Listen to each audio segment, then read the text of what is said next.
Yoyakim dan bangsa Yehuda, ketika mereka dikepung oleh pasukan Babylon, kira-kira mereka berdoa atau tidak? Mereka berdoa, mereka berpuasa, mereka berseru nama Tuhan dan menunggu kelepasan dari Tuhan.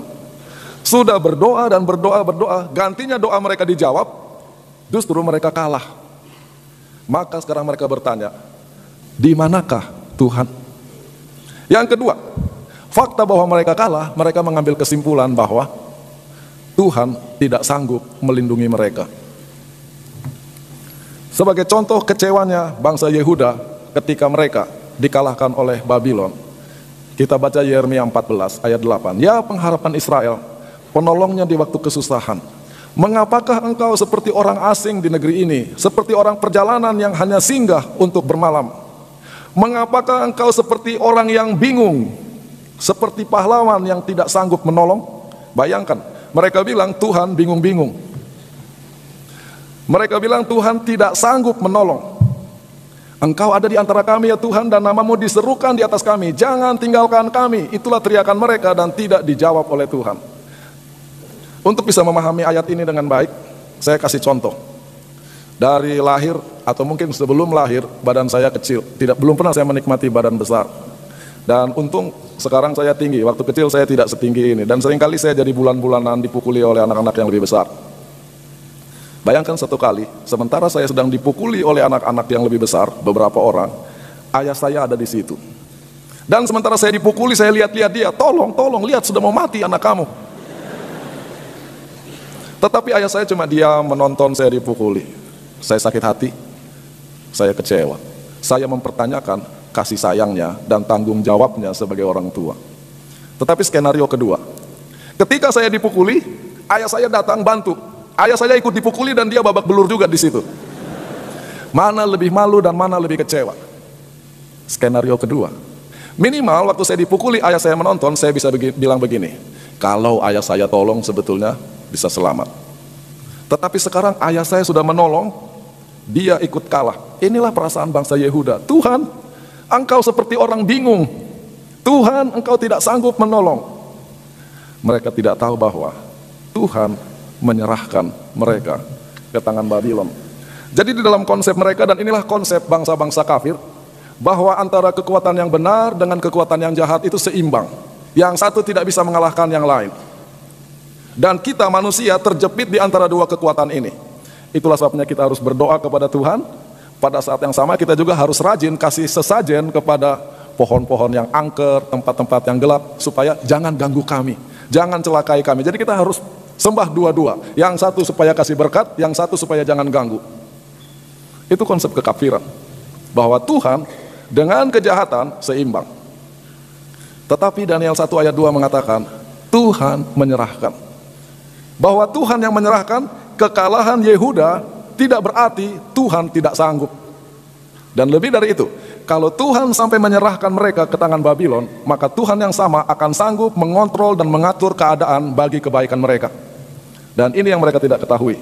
Dan dalam hal ini konsepnya adalah ada Tuhan, ada kuasa kejahatan, dan ada manusia. Kuasa kejahatan boleh bekerja sejauh yang diizinkan Tuhan. Tetapi kuasa kejahatan ada di bawah kontrol Tuhan. Inilah konsep Alkitab. Masalahnya, orang Yehuda mempunyai paradigma lama tentang pemeliharaan Tuhan.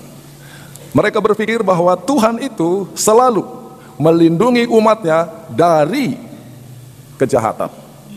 Dan berulang kali mereka alami, kota Yerusalem dikepung oleh musuh, bangsa Assyria, mereka berpuasa, mereka berdoa, musuh lari semua. Jadi Tuhan melindungi dari kesusahan. Sementara buku Daniel memberi paradigma baru. Tuhan tidak melindungi umatnya dari kesusahan, tetapi Tuhan melindungi umatnya di dalam kesusahan. Tuhan tidak melindungi umatnya dari pembuangan, tetapi dia melindungi umatnya di dalam menjalani pembuangan. Dan buku Daniel sangat jelas, Tuhan tidak melindungi Sadrak, Mesak, Abednego masuk ke dalam dapur api, tetapi dia melindungi mereka di dalam dapur api. Tuhan tidak melindungi Daniel dari lubang singa, tetapi dia melindungi Daniel di dalam lubang singa. Dan di dalam penutupan buku Daniel, Tuhan tidak mencegah umatnya mengalami kepicikan yang besar, tetapi Tuhan melindungi umatnya di dalam menjalani kepicikan yang besar.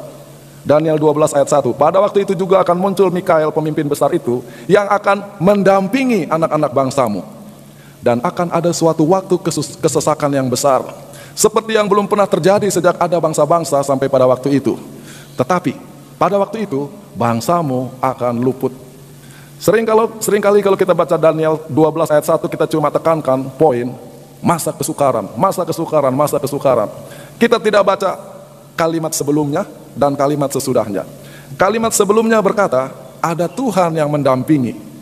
Dan kalimat sesudahnya mengatakan, akan luput. Kenapa takut menghadapi masa kesesakan? Karena sebagaimana Sadrak, Mesak, Abednego didampingi Tuhan di dapur api, sebagaimana Daniel didampingi Tuhan di dalam lubang singa, kita juga didampingi Tuhan dalam menjalani masa kesesakan di akhir zaman. Tuhan tidak mencegah Daniel dari mengalami kematian, tetapi Tuhan akan membangkitkan Daniel dari kematian itu.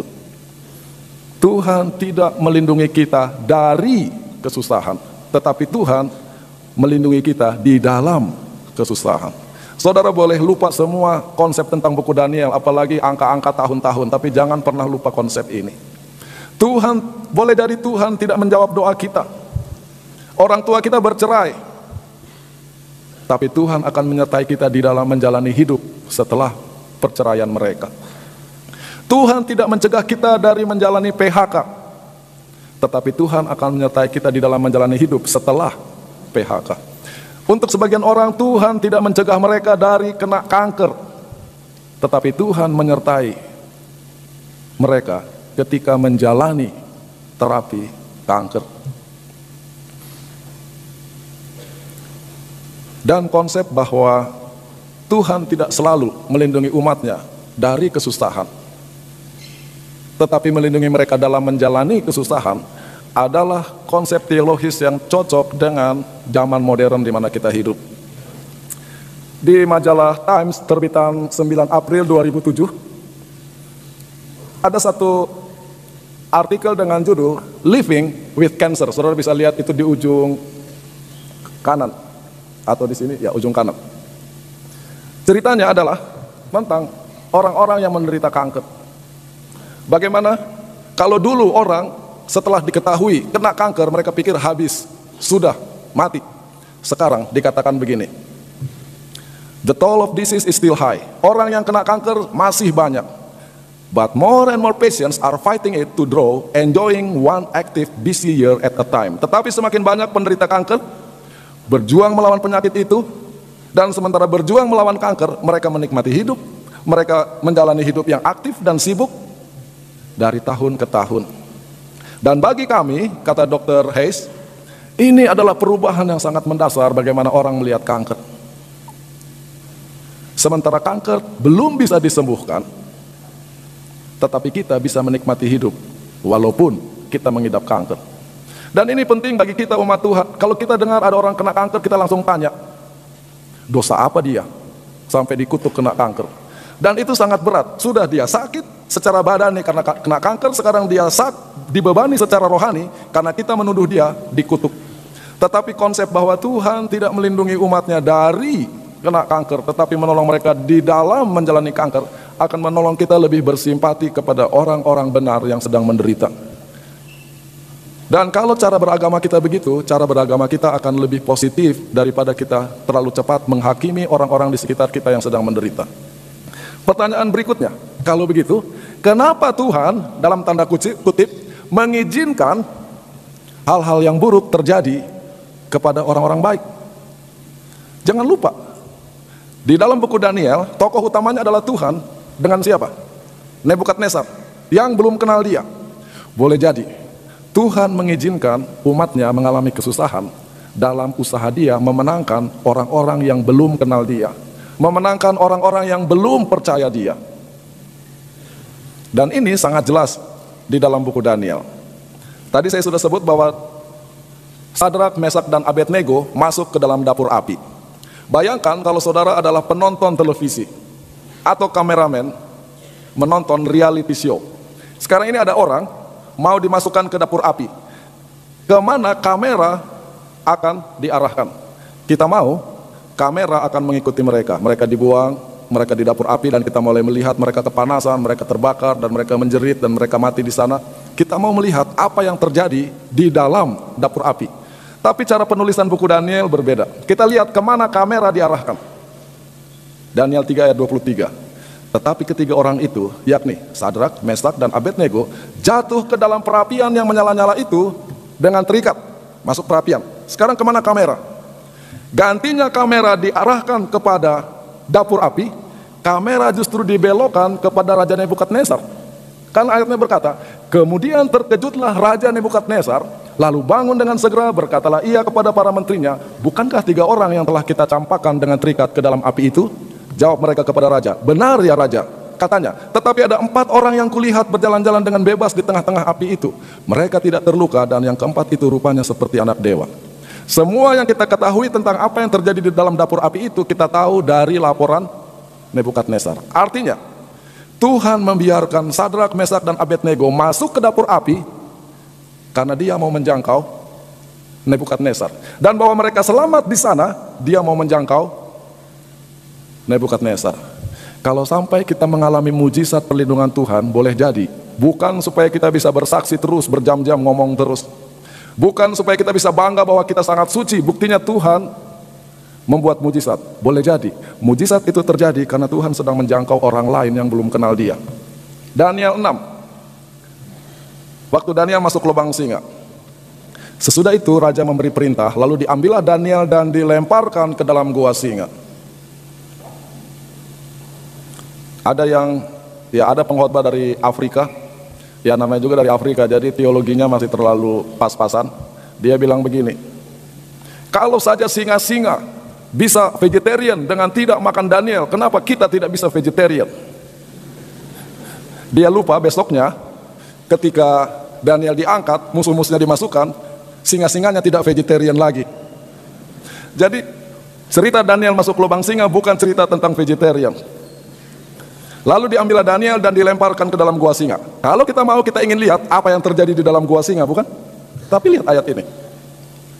Maka dibawalah sebuah batu dan diletakkan pada mulut gua, lalu raja mencap dengan cincin meterainya dan dengan cincin meterai para pembesarnya, supaya dalam hal Daniel tidak dibuat perubahan apa-apa. Lalu pergilah raja ke istananya. Kita disuruh ikut raja ke istana. Berpuasalah ia semalam-malaman. Ada 2 kelompok yang berpuasa. Raja berpuasa di istana, singa-singa berpuasa di dalam lubang sepanjang malam itu. Ia tidak menyuruh datang penghibur-penghibur dan ia tidak dapat tidur. Besoknya Daniel diangkat, raja makan, singa makan lagi. Tetapi fakta bahwa gantinya kepada kita dijelaskan bagaimana proses Daniel masuk, bagaimana Daniel di dalam lubang singa, kita tidak tahu. Kita dipaksa untuk melihat apa yang terjadi kepada raja, menunjukkan bahwa apa yang terjadi kepada Daniel adalah usaha Tuhan untuk menjangkau raja kafir yang belum mengenal dia. Sekarang lihat, supaya Tuhan bisa menyatakan kemuliaannya, Tuhan perlu umatnya untuk setia. Kalau Sadrak, Mesak, Abednego tidak setia, mujizat dapur api tidak akan pernah terjadi. Kalau Daniel tidak setia, mujizat lubang singa tidak akan pernah terjadi. Selama ini kita selalu diajar, kita perlu Tuhan, kita perlu Tuhan. Jangan lupa, menurut buku Daniel, Tuhan perlu kita, supaya Tuhan bisa menyatakan kemuliaan dan mujizatnya. Tetapi kemampuan umatnya untuk bertahan di dalam kesusahan bukan karena kekuatan sendiri, tetapi oleh karena pertolongan Tuhan. Sementara Tuhan perlu kita, kita juga perlu Tuhan. Bahasa Sundanya itu adalah simbiosis mutualisme, saling membutuhkan satu sama lain.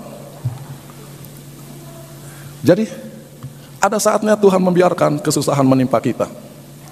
Jangan kecewa. Tuhan tidak melindungi kita dari kesusahan. Tuhan melindungi kita di dalam kesusahan. Itulah sebabnya kata-kata Nabi Yesaya sangat tepat untuk menggambarkan bagaimana hubungan kita dengan Tuhan. Kalau kita berdoa mencari Tuhan dan rasanya tidak dijawab-jawab, maka sebaiknya inilah yang kita katakan. Aku hendak menanti-nantikan Tuhan yang menyembunyikan wajahnya terhadap kaum keturunan Yakub. Aku hendak mengharapkan Dia. Mari kita berdiri untuk berdoa.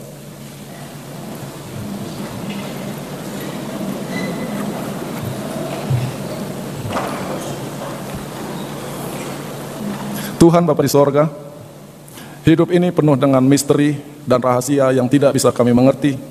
Ada saatnya kami tidak bisa mengerti mengapa kesusahan datang. Mengapa orang yang baik menderita sementara orang yang tidak baik hidupnya lebih tenang dan lebih senang. Dan seringkali hal ini membuat kami kecewa. Tetapi kami tidak tahu seluruh cerita. Ada banyak hal-hal yang tidak kami pahami dalam cerita kehidupan ini. Hanya satu yang kami bisa percaya, bahwa Engkau setia, Engkau tidak pernah meninggalkan kami. Ada saatnya Engkau mengizinkan kesusahan menimpa kami. Tetapi cerita di Alkitab mengingatkan bahwa Engkau akan tetap setia mendampingi kami di dalam menjalani kesusahan ini. Biarlah janji ini menjadi bekal bagi kami menjalani hari ini dan hidup kami di masa mendatang. Di dalam nama Tuhan Yesus kami berdoa.